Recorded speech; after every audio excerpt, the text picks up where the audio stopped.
Welcome to the Juice Box with Juice Springsteen, covering the week that was in professional wrestling.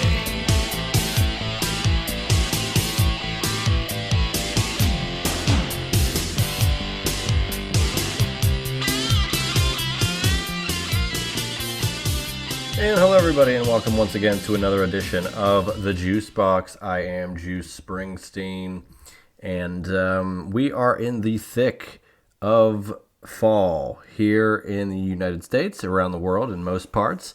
It is November. We are in Survivor Series time. We are in full gear time, and the last time is indeed almost upon us. Welcome aboard to the Juice Box this week. As always, you can follow me on Twitter at JuicySteen, at Juicy Wrestling Closet on Instagram, at JuicySteen on YouTube, and you can listen to the show on juicysteen.podbean.com, Spotify, Apple Podcasts, via iTunes, Amazon Music, and YouTube.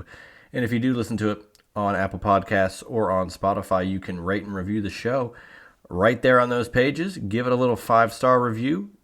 Give me a little 1 minute, it takes 1 minute of your time to write out a sentence or two about the show if you like it, what you do like about it, and that does help the show grow. Even as small as one sentence can help grow the show. Anything can happen in the World Wrestling Federation, and it has. We will be discussing the Saturday night's main event that just happened this past week, November 1st, as we entered the 11th month on the calendar, and we'll also be talking about the upcoming Last Time Is Now tournament to determine who will take on John Cena in his final match in December. At the next Saturday night's main event, we'll talk about the Saturday night's main event announced for January as well. We will also be discussing the teams for Blood and Guts in regards to the women, and a little full gear preview, and we'll talk about the potential controversy surrounding the brand new AEW National Championship. Yes, you heard it here. Another AEW Men's Singles Championship. So that's what we got on the docket on this November 8th edition of the Juice Box. It's probably going to be another smaller size, digestible 30-minute or less episode. I've been kind of enjoying doing those. I know a lot of times early on in the Juice Box, I was hitting well over the 45 minutes to an hour, which is, never not possible for me, but I also am doing other things. I'm in other, programs. I'm lending my services to other podcasts and what have you. So I'm also trying to not spread myself too thin and give my opinions to their best ability wherever I can at the best of those abilities. So for here on the Juice Box, this is episode 185, which is pretty damn crazy. Considering we have started January 2023, we're almost on the 3-year celebration anniversary of the Juice Box. Pretty crazy. So 185 episodes, and we're going to keep chugging along as we do here. Let's start off by discussing AEW, and then we'll close out with some WWE, including the John Cena tournament and what have you. We have Blood and Guts coming your way next week, next Wednesday, taking place at the Greensboro Coliseum, Greensboro, North Carolina. This is the legendary spot where, multiple NWA World Championship Wrestling events took place there. You've had Starrcades, you've had quite a few different events happening throughout the years.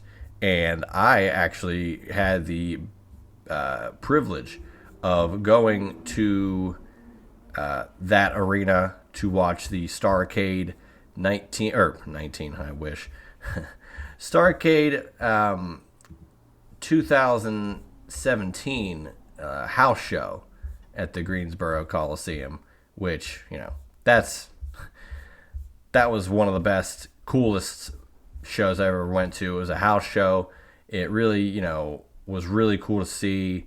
And that's at the traditional Greensboro Coliseum, quote, the complex.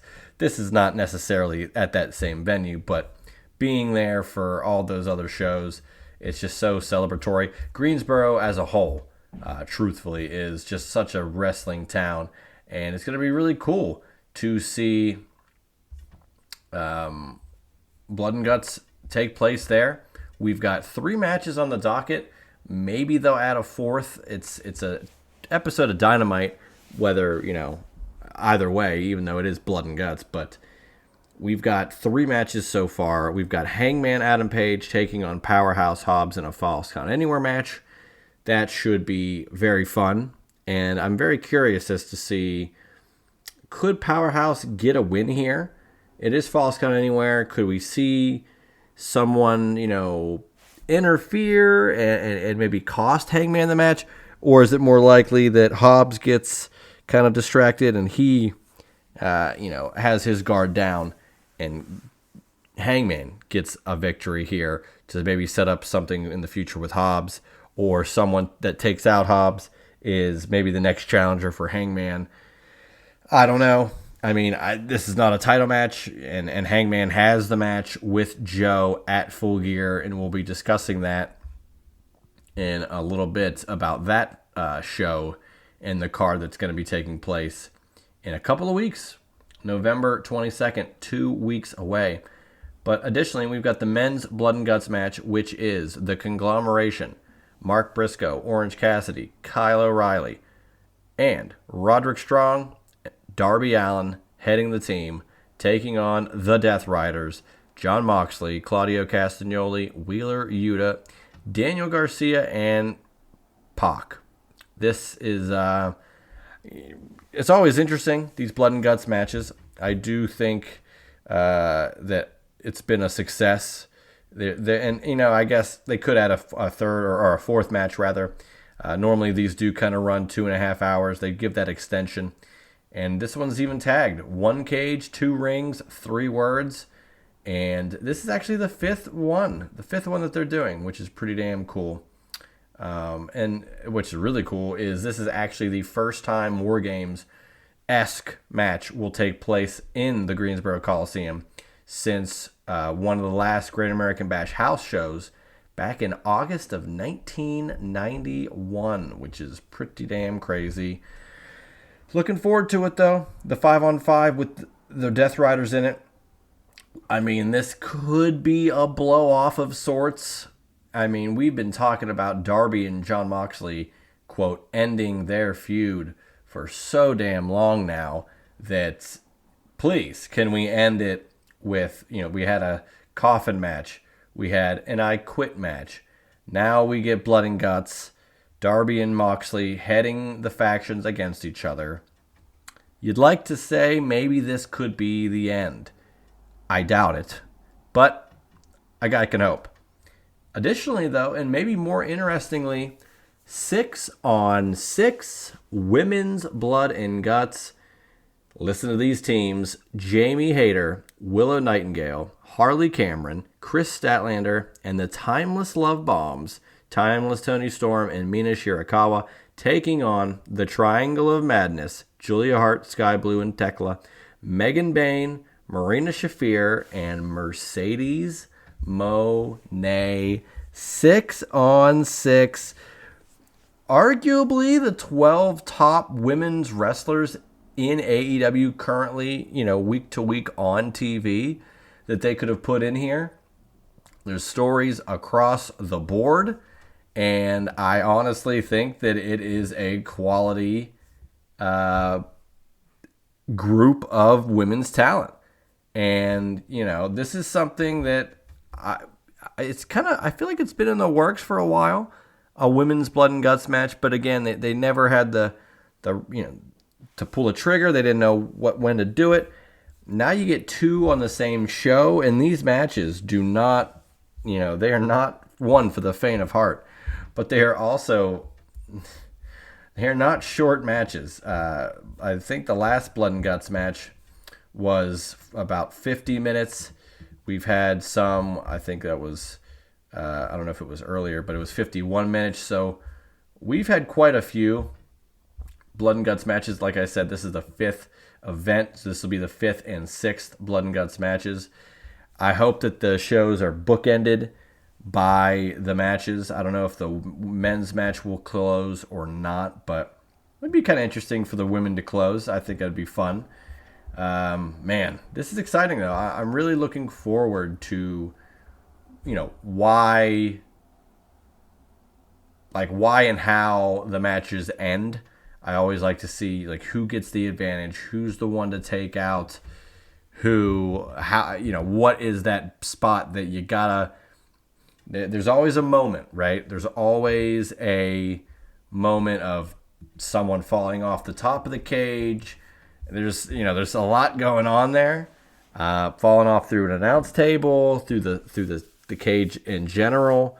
So I don't know what that really means for the men or women this year. I mean, Darby Allin, the possibilities are endless, and for the women, it's really tough to say. But there are a lot of warriors on that women's side. I think Megan Bayne could put someone through the Blood and Guts cage. Willow Nightingale could throw someone off the cage. A lot of interesting stuff could happen. But let's transition over to a couple of news and notes. We'll talk about Full Gear in a moment. I want to update the AEW Women's World Tag Team Championship Tournament bracket. We now have one half of the semifinals booked.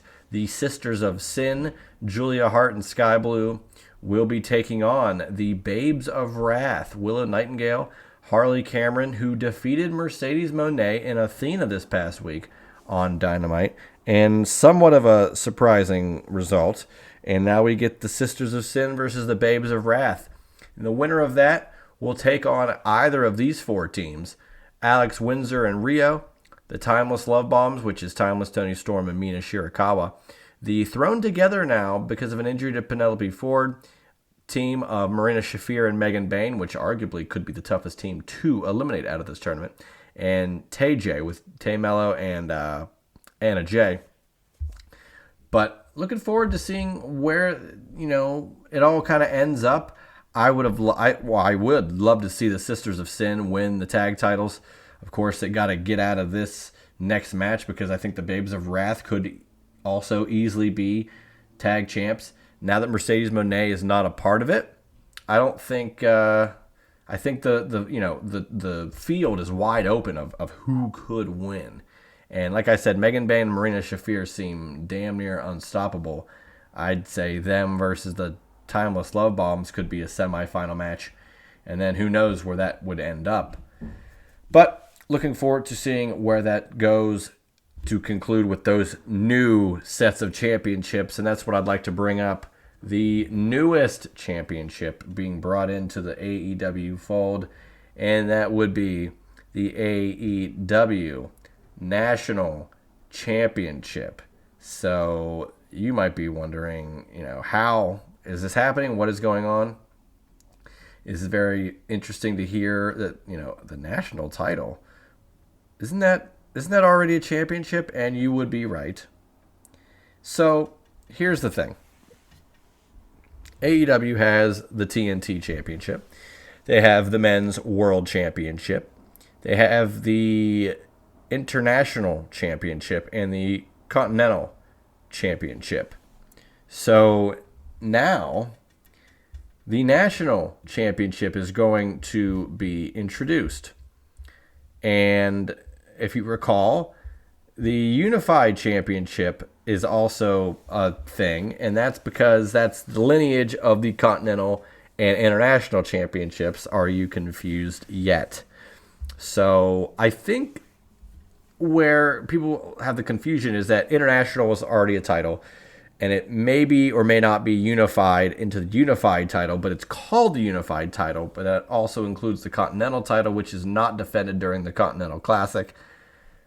Tell me when I can stop being confused. I feel like, SpongeBob in the episode where he goes, I made my yard a mess, which is making it clean, which means clean is filth, but filth is clean because it was opposite day and everything was, thrown for a loop. I feel the same way. So many contrasting pieces into this. And they referenced specifically, Tony Schiavone referenced the national championship having a lineage. And that lineage being, your Paul Orndorffs and your, let's see, who else did they? I know they mentioned a few other people. Nikita Koloff, Wahoo McDaniel, Jack Briscoe, Tommy Rich. These are people, Larry Zbyszko, Ted DiBiase, Brad Armstrong. These are guys that have been referenced, and it, of course, got unified with the United States Heavyweight Championship, 1986, and they stopped using the national title.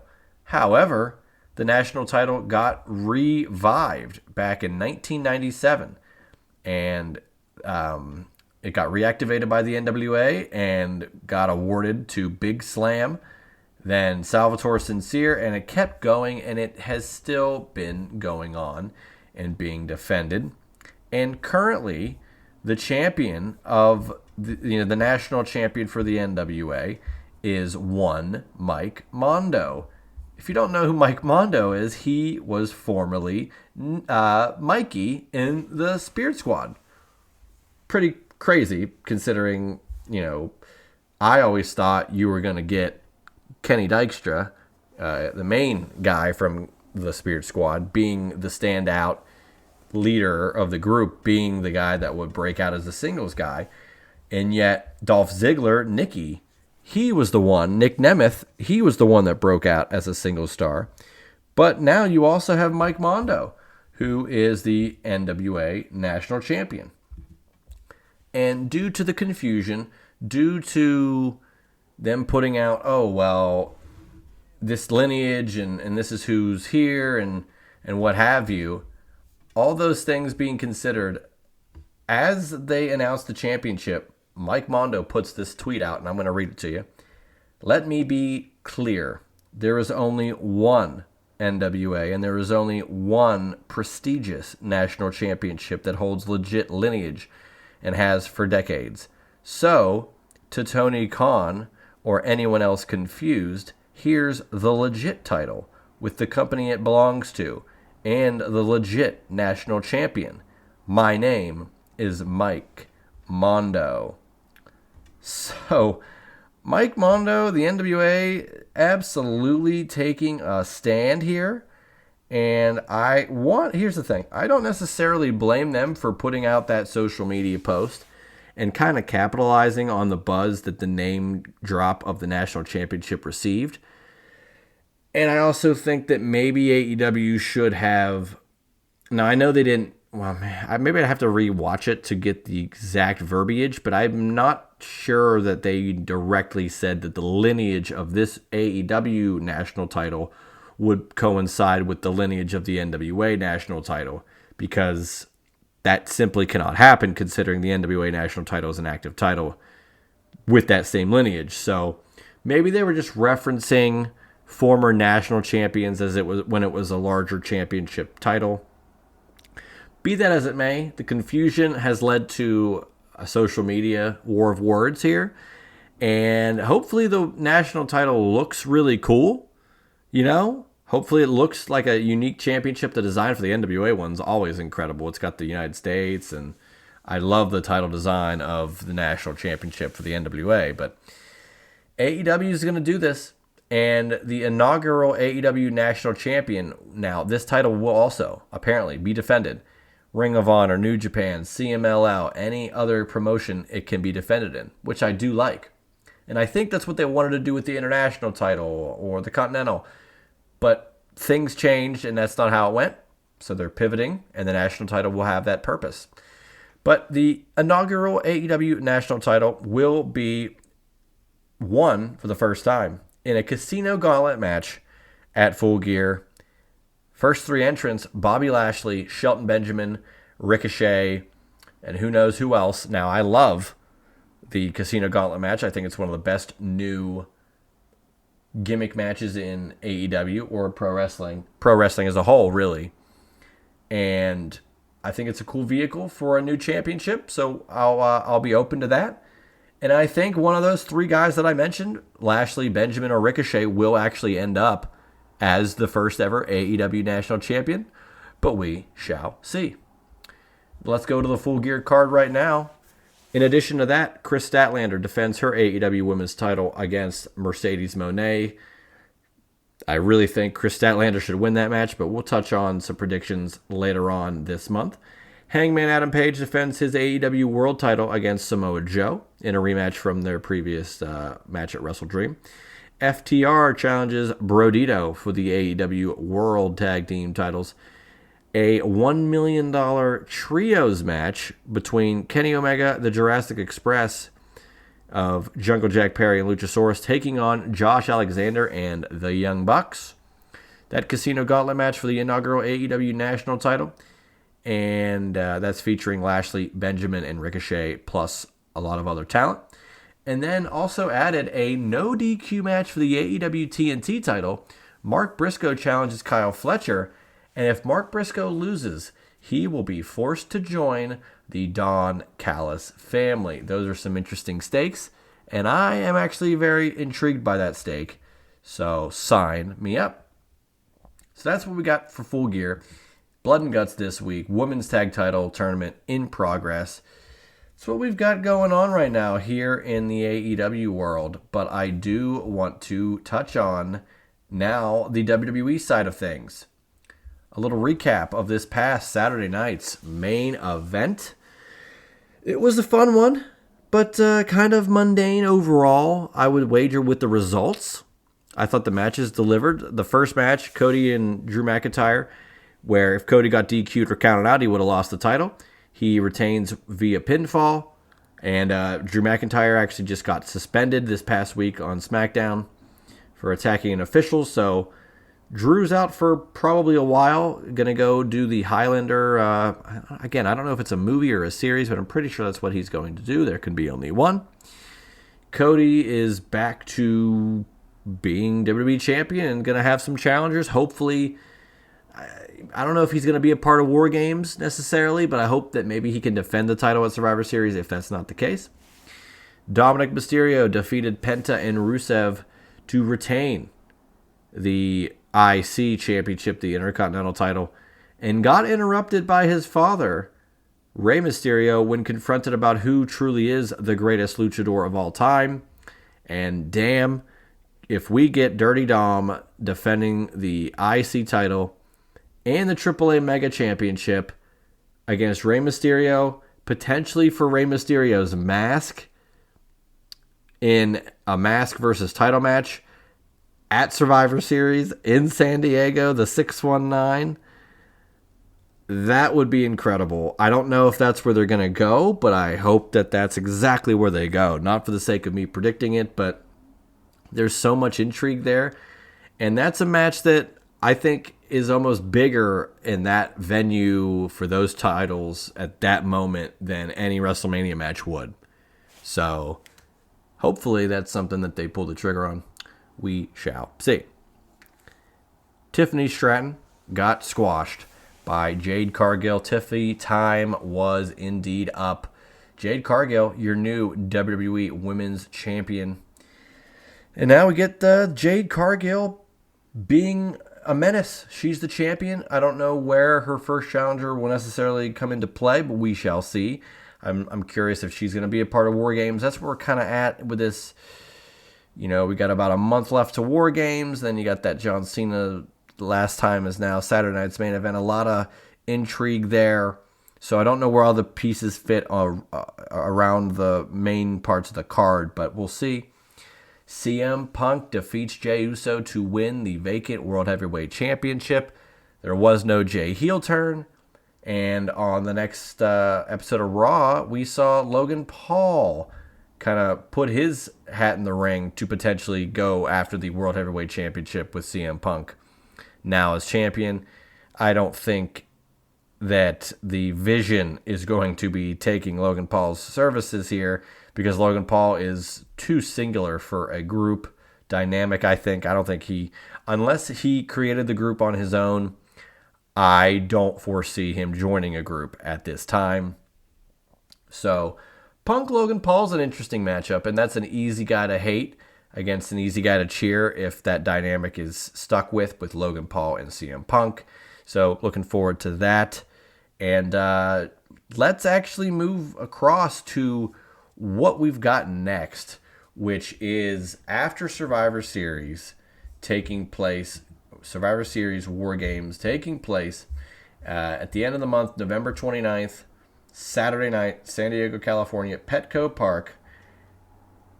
After that, we've got John Cena's Last Time Is Now, Saturday night's main event, Washington, D.C., and it was announced on Saturday night's main event that over the course of the next few weeks, starting with the episode of Monday Night Raw in Cena's hometown of Boston, which is this Monday, there will be a 16-man tournament to determine who will face Cena in that final match. And you're going to get guys from Raw, SmackDown, NXT, and also potentially some wrestlers from other promotions. So the first round taking place upcoming here on Raw. And we have a couple on Raw and a couple on SmackDown. I'm just going to run through them, but we got Rusev versus Damian Priest in a first-round matchup. Shinsuke Nakamura taking on Sheamus.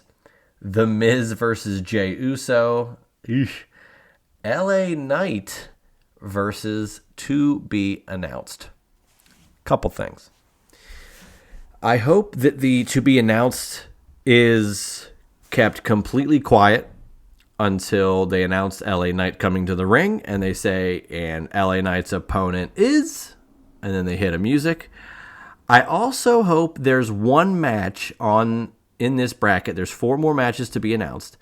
I hope one of the matches in this bracket is just 2 guys that are not announced. I want it to be 2 random guys that they do not say who they are, and the music hits, and that's who you get. I don't know if it necessarily has to be one of the other promotion guys or just an NXT guy or maybe just a Raw and SmackDown guy. But having the surprise going into the match, I think, would be riveting. So I'm here for that. I think you could see Nick Nemeth show up in this tournament. I very, very much could see Matt Cardona in this tournament, and I would love to see it. I don't think we're going to see Chris Jericho. I don't think we're going to see Adam Copeland. Adam Copeland is just not going to happen.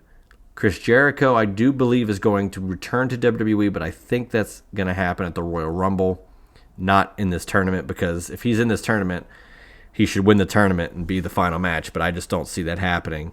I think you're going to get a Gunther return, and that's going to be the guy who ends up winning this whole thing.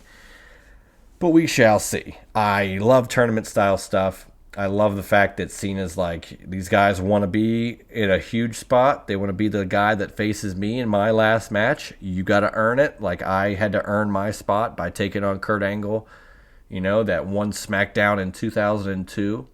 And I love this. It's a competitive way to do it.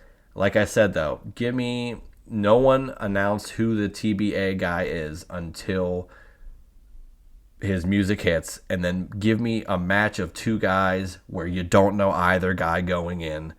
That would be so damn cool. So that's where we're at. That's where we got Saturday night's main event. I do want to briefly touch on, though, additionally, they announced another Saturday night's main event. This one will be taking place January 24th, 2026, which I do believe is a week out. It'll be the Saturday before Royal Rumble, which takes place in Riyadh, January 31st, 2026. So give me Saturday night's main event. January 24th, Montreal, Quebec, Canada. It'll be the first one in Canada since the 34th one. This is the 43rd, which took place in 2007. And looking forward to that. That got announced at the Bell Center, Montreal. Maybe you get a little Sami Zayn action. Who knows? But give me some more Saturday night's main events. I love these intermittent shows. randomly throughout the year, because without them, the PLEs are spaced out where Survivor Series is taking place in November, and that's going to be in San Diego, but no PLE takes place in the domestic United States until, March maybe? Late February, early March for Elimination Chamber, rumored to be taking place in Chicago. So that'll be fascinating. We got the Royal Rumble going to take place in Saudi Arabia, which is going to be fascinating. And all the other shows, the Saturday Night's Main Event in Canada, that'll be fun. Fun crowds, interesting dynamics. And by then, Cena will be done. And you're going to have to kind of rally around 2026 being about something else, because you cannot hinge that year off of John Cena's retirement like you have this year. But rightfully so. 2025 has been all about John Cena. And it's been great towards the end. It was great at the beginning too, but the middle part kind of sucked, lack of a better term. But what doesn't suck is you guys listening to the Juice Box each and every week. If you do, I really appreciate you out there. If you catch me on Twitter, if you catch me doing Drew and Juice or No Dirt, Just Dialogue, or me hopping into spaces, or me on Shining Wizards, wherever you find me, if you listen to me, if you enjoy what I do, I really appreciate it. And how you can help grow that and grow the brand, follow me on Twitter at Juicy Steen. Follow me on Instagram at Juicy Wrestling Closet. Subscribe to this show on YouTube at Juicy Steen. And listen to the show on Amazon Music, Spotify, Apple Podcasts via iTunes, and juicysteen.podbean.com in addition to YouTube, as I referenced earlier. And if you listen to the show on Spotify or on Apple Podcasts via iTunes, like I said, leave a rating and review. Takes a minute or two. Really helps the show grow. And if you like what you hear, please give it a shot and do that. Tell your friends. Do what you got to do. But that's it for me this week. Episode 185 in the books. Got a lot of intriguing stuff here in the later months of the year. I always, thought that the fall season was just a whole lot of nothing. And it was a dull point with pro wrestling because football's back and baseball's ending and basketball, hockey are getting revved up again. And a lot of stuff is happening to where wrestling takes a back seat. WWE, AEW pushing forward. War Games happening this month. Blood and Guts happening next week. Survivor Series, Full Gear happening within a week of each other. Saturday Night's Main Event with John Cena's final match happening in December. And then we're in Royal Rumble season, and we're back at it again. So the end of this year is going to go real fast, and we're going to be already into Royal Rumble and WrestleMania season once again. It happens quicker and quicker every year, it seems. But appreciate you guys listening. Hope you guys enjoy the rest of your weekend. Check me out on Twitter at JuicySteen for future updates. And, check me out next week for another edition of The Juice Box. That was The Juice Box with Juice Springsteen. Make sure to subscribe to The Juice Box wherever you listen to podcasts.